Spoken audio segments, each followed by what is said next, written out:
আপনি কি এমন একটি স্মার্ট ওয়াচ খুঁজছেন যেটা দেখতে সুন্দর আবার টেকসইও? তাহলে আজকের এই ভিডিওটি আপনার জন্য। এটা কোনো স্পন্সর ভিডিও না। আমি স্মার্ট ওয়াচটি কিনে 2 মাস ব্যবহার করে তারপর আপনাদের কাছে নিয়ে আসছি রিভিউর জন্য। এখন আমি যা বলবো সত্য বলবো, সত্য ছাড়া মিথ্যা বলবো না। চলুন বিল কোয়ালিটি দিয়ে শুরু করি। এই স্মার্ট ওয়াচটির বডিতে ব্যবহার হয়েছে স্টেনলেস স্টিল, যা প্রতিদিনের ব্যবহারে স্কেচ বা ছোটখাটো ধাক্কা থেকে ভালোই সুরক্ষা দেয়। এই স্মার্ট ওয়াচটির বেল সফট কিন্তু টেকসই, যা লম্বা সময় ব্যবহার করলে অস্বস্তি ফিল দেয় না। এছাড়াও এই স্মার্ট ওয়াচটিতে রয়েছে ওয়াটার রেটিং 5 ATM এবং IP69K রেটিং, তাই হাত ধোয়া, বৃষ্টি বা হালকা পানি স্পষ্ট নিয়ে চিন্তা করতে হয় না। ওভারঅল বলতে গেলে জেবলেস ভাইভ 8 এমন একটি স্মার্ট ওয়াচ যেটা রাফ ইউজ, ইনডোর, আউটডোর সবকিছুর মধ্যেই মানিয়ে নিতে পারে। এবার আসি ডিসপ্লেতে।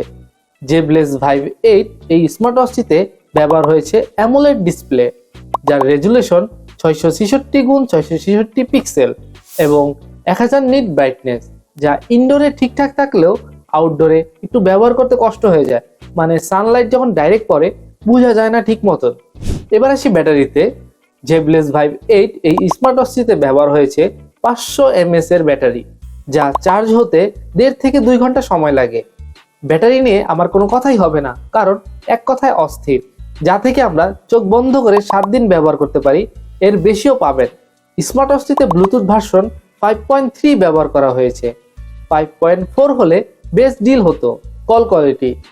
কল কোয়ালিটি ইনডোরে ঠিক থাকলেও আউটডোরে একদমই বোঝা যায় না। বেশি সাউন্ড বা জ্যাম এলাকায় থাকলে আপনার কথা স্পষ্ট বোঝা যায় না, মানে স্পিকারের সাউন্ডটি তুলনামূলক কম। তাহলে ইনডোরে বেস্ট হলেও আউটডোরে একটু কষ্ট হয়ে যায়। সেন্সর।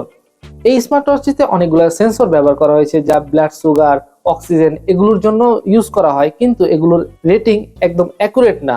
19-20 না, মনে করেন নেটওয়ার্কের বাইরে আর কি। এগুলো জাস্ট খালি নাম মাত্র। এই স্মার্ট ওয়াচটির ওপরে একটি টর্চ লাইট ব্যবহার করা হয়েছে, যা অনেক ভালোই আলো দেয় অন্ধকারে।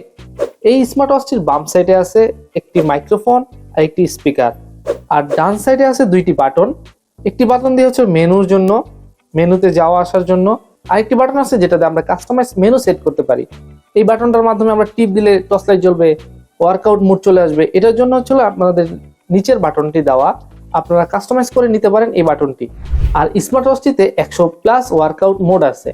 এই স্মার্ট ওয়াচটি ফোনের সাথে কানেক্ট করার জন্য আপনারা প্লে স্টোর থেকে ফিট ক্লাউড প্রো নামের অ্যাপস পেয়ে যাবেন, যে অ্যাপসের মাধ্যমে আপনারা এই স্মার্ট ওয়াচটিকে কন্ট্রোল করতে পারবেন। অ্যাপসের মধ্যে আপনারা বিভিন্ন অ্যাক্টিভিটি, বিভিন্ন মোড পেয়ে যাবেন। এবার আসি এই স্মার্ট ওয়াচটিতে আমার সমস্যা কি। এইটার যে চার্জিং কেবল, এটা হচ্ছে এটা একদমই দুর্বল, কারণ এটা একটা মিলিটারি গ্রেড সার্টিফিকেট পাওয়া একটি স্মার্ট ওয়াচ, একটি ভারী স্মার্ট ওয়াচ। তার জন্য হচ্ছে এটা হুট করে পড়ে গেলে চার্জিং অবস্থায় খুলে পড়ে যাবে, কারণ এটা নিতে পারে না এত লোড। আরেকটি হচ্ছিল এই স্মার্ট ওয়াচটিতে যে আমার এখন চার্জিং আছে 50%, এই 50% 49-এ আসবে না, 48-ও আসবে না, কমলে এটা ডাইরেক্ট 40-এ চলে যাবে, 40 থেকে আবার 30।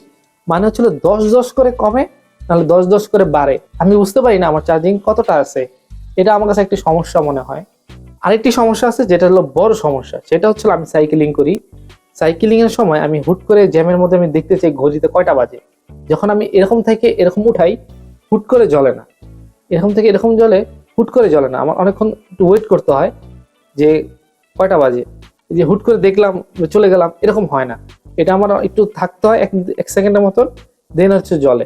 মানে এটা সেন্সর না কি বলে, এটা একটু স্লো কাজ করে আর কি। এই জিনিসটা আমার কাছে বেশি সমস্যা লাগে। তাই আমি এটা বলবো, যারা রাফ ইউজ করবেন নিতে পারেন, কমের মধ্যে ভালো আছে। আর যদি আপনারা এই স্টাইলিশ হিসেবেও ব্যবহার করতে পারবেন।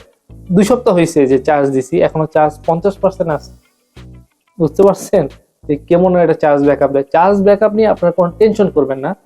এটার দাম হচ্ছে 4 কি 4,500 মতন। আপনারা চাইলে নিতে পারেন।